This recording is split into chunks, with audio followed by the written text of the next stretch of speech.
আসসালামু আলাইকুম বন্ধুরা, আজ আমি আপনাদের সামনে আরও একটি নতুন ক্লাস নিয়ে হাজির হয়েছি।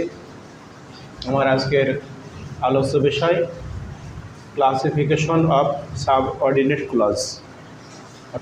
আমি গত ক্লাসে সাবঅর্ডিনেটিং ক্লজের সংজ্ঞা আপনাদেরকে বলেছি। আজকের ক্লাসে সাবঅর্ডিনেটিং ক্লজ কয় প্রকার সেটা আপনাদেরকে বলবো এবং সেই অনুসারে একই ক্লজ কিভাবে বিভিন্ন ক্লজে রূপান্তরিত হয় সেটাও দেখাবো। সাবঅর্ডিনেটিং ক্লজ হচ্ছে তিন প্রকার। এক নম্বরে হচ্ছে নাউন ক্লজ, দুই নম্বর অ্যাডজেক্টিভ ক্লজ এবং তিন নম্বরে হচ্ছে অ্যাডভার্বিয়াল ক্লজ। নাউন ক্লজ, কোনো সাবঅর্ডিনেটিং ক্লজ যখন কোনো সেন্টেন্সে বসে নাউনের মতো কাজ করে তখন তাকে নাউন ক্লজ বলে। এবং কোনো সাবঅর্ডিনেটিং ক্লজ যদি কোনো সেন্টেন্সে অ্যাডজেক্টিভের মতো কাজ করে তখন তাকে অ্যাডজেক্টিভ ক্লজ বলে। এবং সাবঅর্ডিনেটিং ক্লজ যদি কোনো সেন্টেন্সে অ্যাডভার্বের মতো কাজ করে তখন তাকে অ্যাডভার্বিয়াল ক্লজ বলে। তার মানে বোঝা গেল যে সাবঅর্ডিনেটিং ক্লজ কোনো সেন্টেন্সে কাজ অনুসারে এবং অবস্থান অনুসারে সে বিভিন্ন ভাগে বিভক্ত। নাউন ক্লজ, আমরা দেখব একটা সেন্টেন্সে নাউন ক্লজ কি রূপে থাকে এবং আমরা কিভাবে চিনব সেটা নাউন ক্লজ।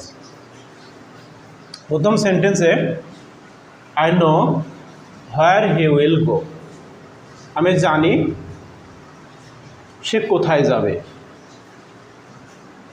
এখানে নো হচ্ছে ট্রানজিটিভ ভার্ব। ট্রানজিটিভ ভার্বের পরে অবজেক্ট হিসেবে সাধারণত কোনো নাউন বা প্রোনাউন বসে। তাহলে যেহেতু এটা ক্লজ তো প্রোনাউন হওয়ার সম্ভাবনা জিরো, তাই এই ক্লজটা এখানে আমাদের যেহেতু ট্রানজিটিভ ভার্বের পরে বসেছে এবং এটা নাউন ক্লজের কাজ করছে, অতএব হোয়ার হি উইল গো এটা হলো নাউন ক্লজ।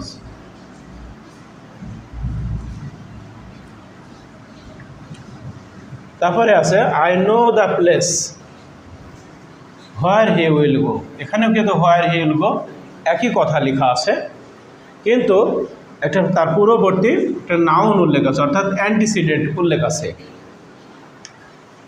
তো কোনো সাবঅর্ডিনেটিং ক্লজের পূর্বে যদি অ্যান্টিসিডেন্ট নাউন উল্লেখ থাকে, অর্থাৎ যে নাউনের জন্য রিলেটিভ ক্লজটা বসেছে, অর্থাৎ যে সাবঅর্ডিনেটিং ক্লজটা বসে তার পূর্বে যদি নাউন অবস্থান করে তাহলে সেটা অ্যাডজেক্টিভ ক্লজ হয়ে যায়। যেমন হোয়ার বসছে হলো প্লেসের জন্য, তাহলে যার জন্য বসছে এই হোয়ার সে কিন্তু বাক্যে উপস্থিত আছে, তার পূর্বে অবস্থান করছে। তাহলে পূর্বে যদি কোনো নাউন অবস্থান করে আর ওই রস থেকে শুরু করে সেটা ক্লজ, সেটা অ্যাডজেক্টিভ ক্লজ হয়ে যায়।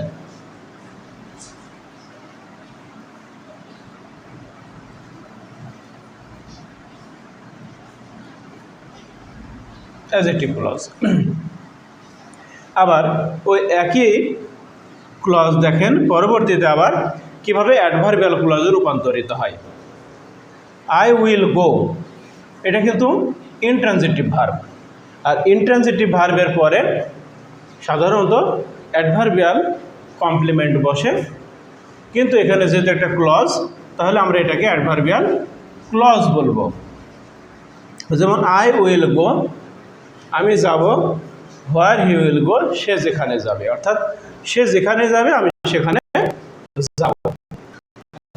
এই গো হলো ইনট্রানজিটিভ। ইনট্রানজিটিভ ভার্বের পরে যে ক্লজটা বসবে সেটা হলো অ্যাডভার্বিয়াল ক্লজ হবে। তো এখানে বন্ধুরা একটা খেয়াল করার বিষয়, সেটা হলো নো, এটাও নো, দুটোই কিন্তু ট্রানজিটিভ ভার্ব ছিল। প্রথম ট্রানজিটিভ ভার্বের পরে সরাসরি সাবঅর্ডিনেটিং ক্লজটা বসার কারণে ওটা নাউন ক্লজ হয়েছিল এবং এটাকে কিন্তু ইট দ্বারা রিপ্লেস করা যায়, ইট দ্বারা রিপ্লেস করা যাবে। তাহলে দেখা যাচ্ছে যে ট্রানজিটিভ ভার্বের পরে কোনো ক্লজ যদি আইডেন্টিফিকেশন করতে অসুবিধা হয় তাহলে সেটাকে আমরা ইট দ্বারা রিপ্লেস করতে করে দেখতে পারি। যদি ইট দ্বারা রিপ্লেস করে মিলে যায় তাহলে আমরা ধরে নেব ওটা নাউন ক্লজ ছিল। তাহলে আই নো ইট, অতএব ইটের জায়গাতে এই নাউন ক্লজটা অ্যাপ্রোপ্রিয়েট হচ্ছে, অতএব এটাকে আমরা ধরে নিতে পারি নাউন ক্লজ। কিন্তু পরবর্তী সেন্টেন্সেও দেখা যাচ্ছে নো ট্রানজিটিভ ভার্ব। তো ট্রানজিটিভ ভার্বের পরে নাউনকে কিন্তু আমি অলরেডি অবজেক্ট হিসেবে বসানো হয়ে গেছে, কিন্তু সেই নাউনের পরিবর্তে আবার যে ক্লজটা সেট করা হয়েছে সেটা হয়ে গেছে অ্যাডজেক্টিভ ক্লজ। এই প্লেস কথাটা যদি এই সেন্টেন্সে আবার উল্লেখ না থাকে তাহলে এটাই কিন্তু আবার নাউন ক্লজ। 3 নম্বর সেন্টেন্সে আই উইল গো, গোটা ইন্ট্রানজিটিভ ভার্ব, আর ইন্ট্রানজিটিভ ভার্বের পরে এই subordinating clause where he will go থাকার কারণে এটা হয়ে গেছে অ্যাডভার্বিয়াল ক্লজ। তাহলে বোঝা গেল যে আমরা যখন ক্লজ আইডেন্টিফিকেশন করব তখন আমাদেরকে মনে রাখতে হবে প্রিন্সিপাল ক্লজের যে ভার্বটা, এই ভার্বটা কোন ভার্ব এটা খেয়াল রাখতে হবে। এটা যদি সাধারণত ট্রানজিটিভ ভার্ব হয় তাহলে তারপরে যে ক্লজটা বসবে সেটা অ্যাডজেক্টিভও হতে পারে আবার নাউন ক্লজও হতে পারে।